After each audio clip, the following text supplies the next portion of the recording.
Hello my dear students of Athena Academy. Today I am going to teach you a new lesson from your Hindi book. The lesson name is Moved He Moved and the lesson number is 14. So let's start. बच्चों, आज मैं तुम लोगों को यह lesson सिखाने जा रही हूँ. लेसन नेम मूव्ड ही मूव्ड. बच्चों, मूव्ड का मतलब क्या होता है तुम लोग जानते हो? मूव्ड का मतलब है फ्री. तो बच्चों, तुम लोग तो जानते हो, जब हम कोई वस्तु खरीदते हैं या कपड़े खरीदते हैं तो क्या होता है, उसमें हमें फ्री में कुछ और मिलता है. तो ठीक उसी तरह मुफ्त का मतलब है फ्री. यहाँ पर इस लेसन में एक भिक्खू भाई नामक व्यक्ति ने मुफ्त में क्या क्या पाया है, ये सब पढ़ने को मिलेगा. तो बच्चों, अब हम लोग इस लेसन को स्टार्ट करते हैं. मुफ्त ही मुफ्त. एक दिन भिक्खू भाई का मन नारियल खाने का हुआ, ताजा मुलायम कसा हुआ चक्कर के साथ. तो बच्चों, क्या हुआ?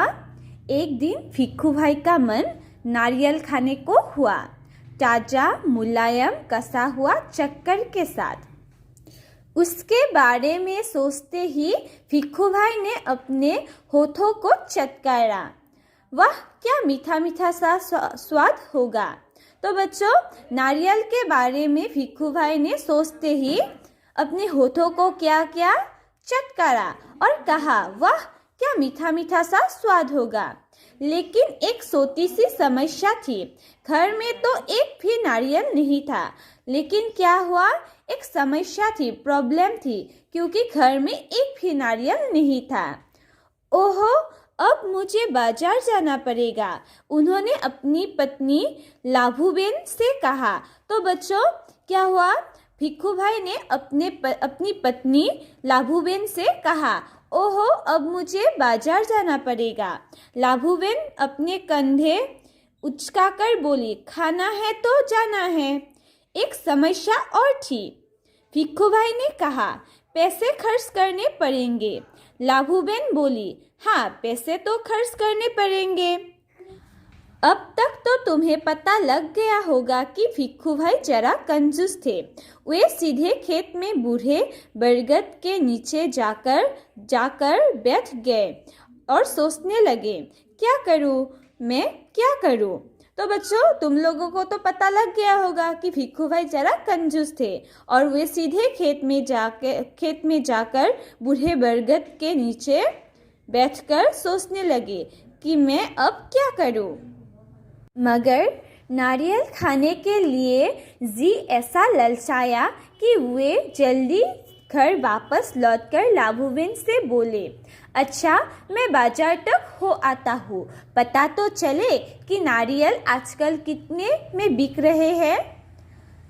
यह बात कहकर भिक्खू भाई ने जूते पहनकर छड़ी उठाकर भिक्खू भाई निकल पड़े.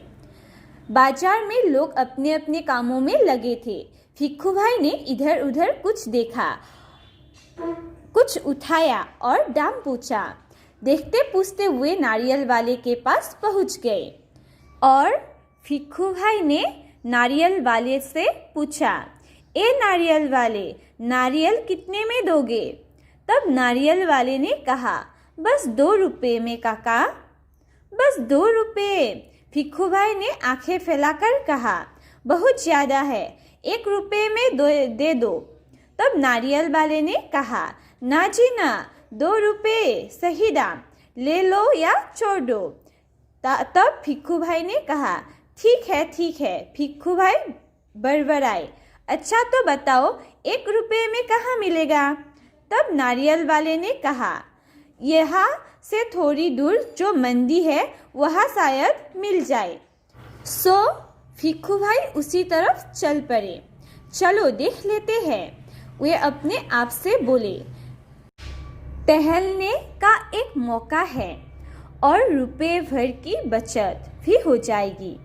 खुशी से घुरघुराते भिक्खू भाई ने सरी को जमीन पर थपथपाया। तो बच्चों क्या हुआ? नारियल वाले की बात सुनकर भिक्खू भाई सोचने लगे, चलो देख लेते हैं, टहलने का एक मौका है और रुपये भर की बचत भी हो जाएगी। मंडी में कोलाहल फैला हुआ था। व्यापारियों की ऊंची ऊंची आवाजें गूंज रही थी। बताता आलू, कांदा प्याज, गाजर गाजर गाजर, गोभी बंद गोभी। तो बच्चों क्या तुम लोग कभी सब्जी की बाजार में गए हो? सब्जी की बाजार में क्या होता है, ठीक इसी तरह व्यापारी ऊंची ऊंची आवाज में कहता है। फिर माथे का पसीना पोंछकर भिक्खू भाई ने इधर उधर ताका और नारियल वाले को देखकर नारियल वाले से पूछा, अरे भाई, एक नारियल कितने में दोगे?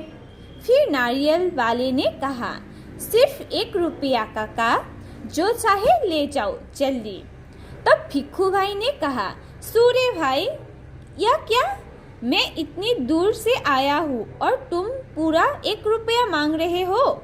50 पैसे काफी है। मैं इस नारियल को लेता हूँ और तुम यह लो पकड़ो 50 पैसे। तब नारियल वाले ने झट से भिक्खू भाई के हाथ से नारियल को छीन लिया था और बोला, माफ करो काका, 1 रुपया या फिर कुछ नहीं।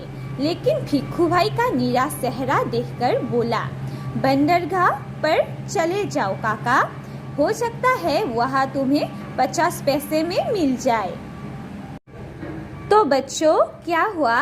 भिक्खू भाई का नीरा चेहरा देखकर नारियल वाले ने कहा, बंदरगाह पर चले जाओ, हो सकता है कि वहाँ तुम्हें 50 पैसे में मिल जाए।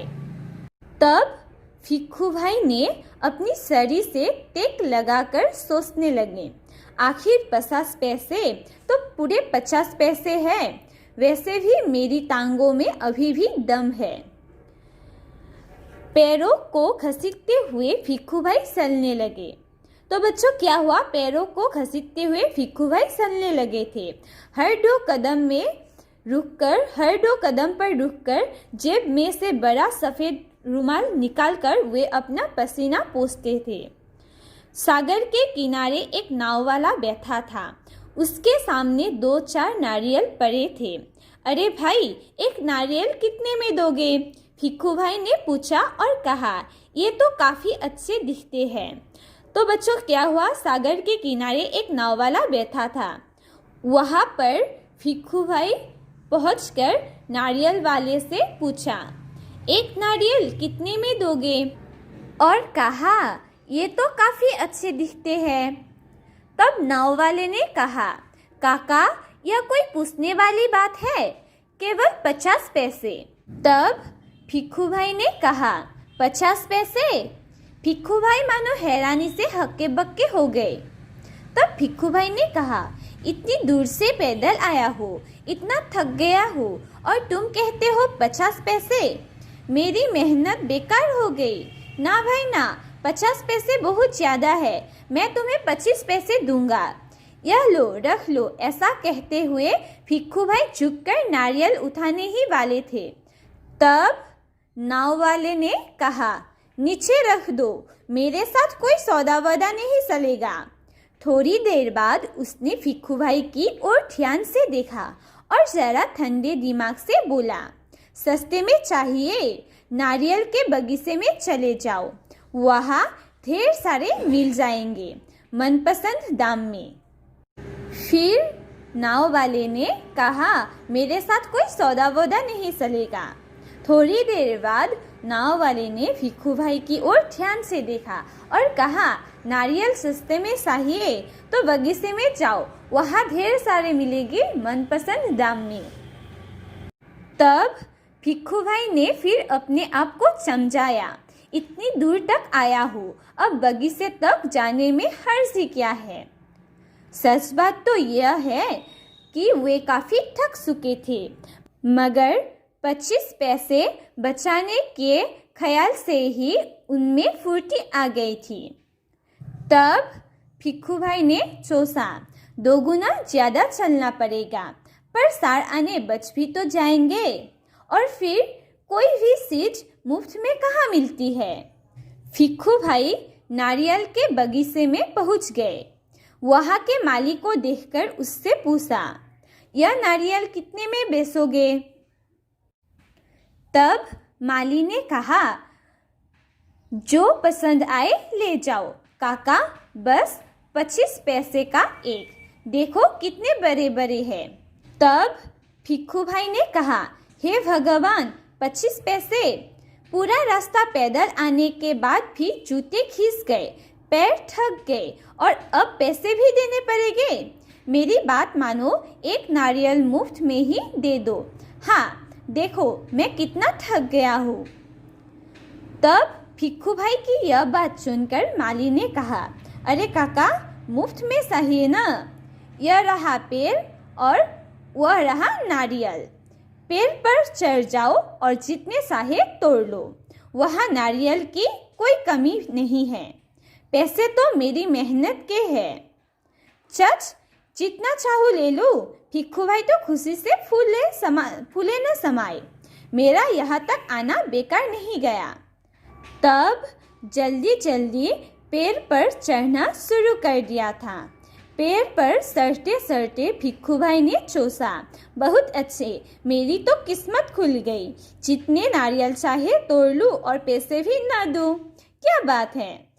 फिर भिक्खू भाई ऊपर पहुंच गए।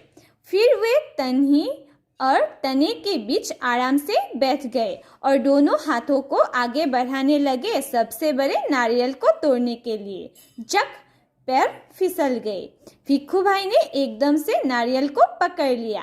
तो बच्चों क्या हुआ, भिक्खू भाई ऊपर पहुंच गए थे।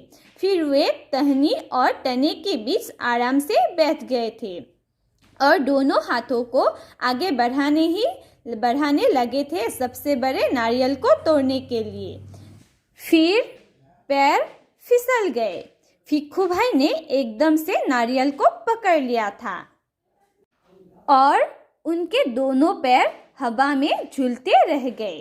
फिर भिक्खू भाई ने चिल्लाते हुए कहा, ओ माँ, अब मैं क्या करूँ?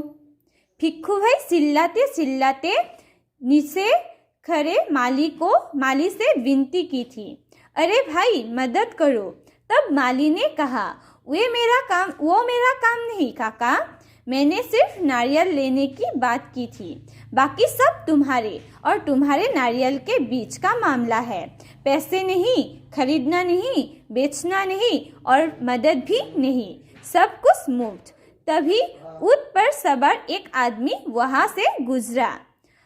फिर भिक्खू भाई जोर जोर से ऊंट वाले को बुलाने लगे, अरे ओ ऊंट वाले, मेरे पैर वापस पेड़ पर टिका दो ना, बड़ी मेहरबानी होगी।